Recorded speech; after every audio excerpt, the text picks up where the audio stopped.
السلام علیکم ورحمۃ اللہ وبرکاتہ۔ حضرت فاطمہ رضی اللہ تعالیٰ عنہ نے فرمایا، تمہیں بہترین مرد وہ ہے جس کا اخلاق بہتر ہو اور وہ اپنی بیوی کے ساتھ مہربانی و شفقت سے پیش آئے۔ اللہ کی لاٹھی بھی آواز ہے، وہ پہلے ڈھیل دیتا ہے اور پھر دیتا جاتا ہے۔ وہ جب رسی کو کھینچتا ہے نا تو انسان منہ کے بل آ کر گرتا ہے اور پھر کائنات کی کوئی شے اسے نہیں اٹھا سکتی۔ وہ لوگ جو تمہارے ساتھ ظلم کر کے سکون سے بیٹھے ہوئے نا، وہ آج نہیں تو کل مکافات عمل کا مزہ ضرور چکھیں گے۔ تکبر، خود کو سب سے بہتر سمجھ لینا، یہ ایک ایسی بیماری ہے جو انسان کو کسی قابل نہیں چھوڑتی۔ اگر آپ کا ضمیر اور نیت صاف ہے تو اس بات سے کوئی فرق نہیں پڑتا کہ کوئی آپ کو اچھا کہے یا برا، آپ اپنی نیت پر جانچے جائیں گے، دوسروں کی سوچ پر نہیں۔ زندگی میں خود کو کبھی کسی کا عادی مت بنانا، کیونکہ انسان بہت خود غرض ہے۔ جب آپ کو پسند کرتا ہے تو آپ کی برائی بھول جاتا ہے، اور جب آپ سے نفرت کرتا ہے تو آپ کی اچھائی بھول جاتا ہے۔ زندگی میں آگے بڑھنا ہے تو بہرے ہو جاؤ، کیونکہ بعض لوگوں کی باتیں مایوسی میں اضافہ کرتی ہیں۔ حضرت علی رضی اللہ تعالیٰ عنہ۔ اللہ جل شانہ کا عشق، اللہ کے عشق میں ایک مقام وہ بھی آتا ہے کہ دعا تو دور کی بات ہے، انسان صرف سوچتا ہے اور اللہ جل شانہ عطا کر دیتا ہے۔ عورتوں کو توڑنا، مرد عورتوں کو توڑنا اور انہیں لڑانا چھوڑ دیں گے جس دن وہ یہ بات سمجھ جائیں گے۔ حضور صلی اللہ علیہ وسلم نے فرمایا، عورتوں کے معاملے میں اللہ سے ڈرو۔ حضرت علی رضی اللہ عنہ۔ دھوکہ دینے کے ہزار طریقے ہیں، لیکن سب سے گھٹیا طریقہ محبت اور ہمدردی کا دکھاوا کرنا ہے۔ لا الہ الا انت سبحانک انی کنت من الظالمین۔ زندگی بہت خوبصورت ہے اگر امیدیں صرف اللہ جل شانہ سے وابستہ کر لیں۔ ماں کی آواز، ریسرچ کے مطابق اپنی ماں کی آواز سننا ذہنی دباؤ اور ٹینشن کو کم کر سکتا ہے، چاہے وہ ٹیلی فون پر ہی کیوں نہ ہو۔ اخلاق وہ موتی ہے جس کی کوئی قیمت نہیں ہوتی مگر اس سے ہر چیز خریدی جا سکتی ہے۔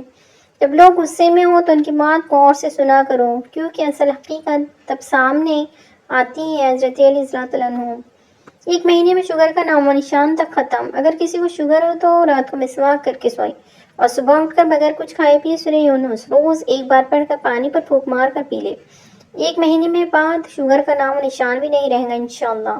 اللہ کریم آپ کو کائنات میں موجود ریت کے ذروں، پانی کے قطروں، درختوں کے پتوں اور آسمان کے ستاروں سے زیادہ خوشیاں عطا فرمائے۔ ہر بیماری، پریشانی، مصیبت اور آزمائش سے محفوظ رکھے۔ حلال اور وسیع رزق عطا فرمائے اور اپنے سوا کسی کا محتاج نہ کرے۔ آمین ثم آمین۔ اللہ کا ذکر کرتے رہا کرو، چاہے گھر میں ہو یا راستے میں، کیونکہ جس چیز کے سامنے اللہ کا ذکر کرو گے، چاہے وہ پتھر، پھول، درخت یا کچھ بھی ہو، قیامت کے دن گواہی دیں گی کہ یا اللہ تیرا یہ بندہ تیرے ذکر میں مشغول رہتا تھا۔ جب تم نماز نہیں پڑھتے تو یہ مت سوچو کہ وقت نہیں ملا، بلکہ یہ سوچو کہ تم سے ایسی کون سی خطا ہوئی کہ اللہ جل شانہ نے تمہیں اپنے سامنے کھڑا کرنا بھی پسند نہیں کیا۔ محبت اور دوستی، یہ دو چیزیں ہر طوفان کا مقابلہ کر سکتی ہیں، اگر ایک چیز ان دونوں کے ٹکڑے ٹکڑے کر سکتی ہے وہ ہے غلط فہمی۔ اگر کوئی تمہیں صرف اپنی ضرورت کے وقت یاد کرتا ہے تو پریشان مت ہو، بلکہ فخر کرنا کہ اس کو اندھیروں میں روشنی کی ضرورت ہے، وہ تم روشنی ہو۔ اے اللہ پاک، ہماری جو زندگی گزر گئی اس پر ہم تیرا شکر ادا کرتے ہیں اور اپنے گناہوں کی معافی مانگتے ہیں، تو ہمیں معاف کر، اور جو باقی زندگی اس پر ہم تیری رحمت کے طلبگار ہیں۔ اللہ پاک، تم ہم پر اپنی رحمت کے دروازے کھول دیں۔ آمین۔ یا اللہ ہمیں کسی پر بوجھ نہ بنائے، اللہ ہمیں اپنے خزانوں سے عطا کرے، اللہ ہمیں لاچاری، معذوری اور بے بسی سے بچائے، اللہ ہمیں وقت کلمہ طیبہ نصیب فرما۔ آمین ثم آمین۔ غلط فہمی۔ ایک چھوٹا بچہ اپنے دونوں ہاتھوں میں ایک سیب لیے کھڑا تھا۔ اس کے والد نے مسکراتے ہوئے کہا، بیٹا ایک سیب مجھے دے دو۔ اتنا سنتے ہی بچے نے ایک سیب کو اپنے دانتوں سے کاٹ لیا۔ اس سے پہلے کہ اس کے والد اسے کچھ کہہ پاتے، اس بچے نے دوسرے سیب کو بھی اپنے دانتوں سے کاٹ لیا۔ اپنے بیٹے کی اس حرکت پر والد تھک سے رہ گئے اور ان کے چہرے سے مسکراہٹ غائب ہو گئی۔ تبھی بیٹی نے اپنے ننھے ہاتھ کو آگے بڑھاتے ہوئے کہا، ابو یہ لے لے، یہ والا زیادہ میٹھا ہے۔ ہم کبھی کبھی پوری بات اور معاملات کو سمجھنے کی کوشش ہی نہیں کرتے اور غلط فہمیوں کا شکار ہو جاتے ہیں۔ وہ رشتے کبھی نہیں ٹوٹتے جن کی بنیاد میں سچائی، خلوص اور پیار شامل ہو۔ غرور مت کرو، کبھی اپنے آپ پر انسان، رب نے تیرے جیسے نہ جانے کتنے مٹی میں بنا کر مٹی میں ملا دیے۔ کوشش کرو جس چیز کے لیے خود ترسے ہو کوئی دوسرا آپ کی وجہ سے نہ ترسے، پھر چاہے وہ رشتے ہو، خوشیاں یا سکون۔ فجر کی نماز کو معمولی نہ سمجھو، یہ وہ وقت ہے جب رب اپنے بندوں کو نیند کی راحت سے جگا کر اس پر اپنی رحمتوں کی بارش کرتا ہے۔ اچھی ماں کی تربیت، عورت کی عزت کرو، اس لیے نہیں کہ وہ عورت ہے، بلکہ یہ ثابت کرنے کے لیے کہ آپ کی تربیت ایک اچھی ماں نے کی ہے۔ زندگی میں ہر گزرتا پل کچھ سبق دیتا ہے، کچھ چھین لیتا ہے اور کچھ دیتا ہے۔ خوش قسمت وہ نہیں ہوتا جو صرف پانا ہے، اصل میں خوش قسمت وہ ہے جو وقت سے سیکھتا ہے۔ زندگی کسی کی بھی آسان نہیں ہوتی، زندگی کو آسان بنایا جاتا ہے پیار سے، خلوص سے، اپنائیت سے، اور سب سے بڑھ کر برداشت سے۔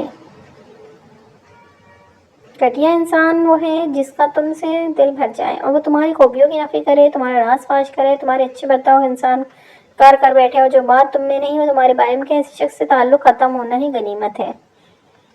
پریشان ہونے والوں کو کبھی نہ کبھی سکون مل ہی جاتا ہے، لیکن پریشان کرنے والے ہمیشہ سکون کی تلاش میں ہی رہتے ہیں۔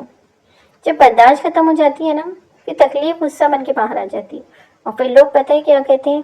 بدتمیز ہو گئے ہو تم۔ ایسے بنو کہ تم نہیں بلکہ لوگ تمہیں کھونے سے ڈریں۔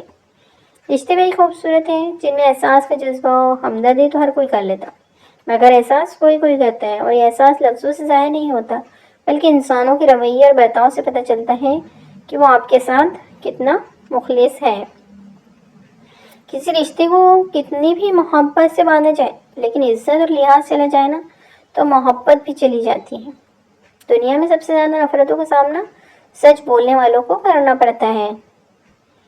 دعائیں کروائی نہیں جاتی، دعائیں لی جاتی ہیں، کسی کا مشکل وقت میں ساتھ دے کر تو کسی کی مسکراہٹ کی وجہ بن کر۔ سوچ سمجھ کر زندگی گزارو، کیونکہ جو آج مٹی کے اوپر کرو گے کل مٹی کے نیچے اسی کا حساب بھی دینا پڑے گا۔ جو جتنا اچھا جھوٹ بولتا ہے نا، دنیا اس کی ہوتی ہے، لیکن پھر اس کی آخرت نہیں ہوتی۔ ماں باپ کے ساتھ تمہارا سلوک ایسی کہانی ہے جو لکھتے تم ہو، لیکن تمہاری اولاد تمہیں پڑھ کر سناتی ہے۔ یا اللہ موت کی تلخی، قبر کی سختی، حشر کی شرمندگی، جہنم کی گرمی سے ہماری حفاظت فرما، آمین ثم آمین۔ اللہ تعالی ہم سب کو دنیا آخرت کی بھلائی نصیب فرما اور عمل کرنے کی توفیق دے۔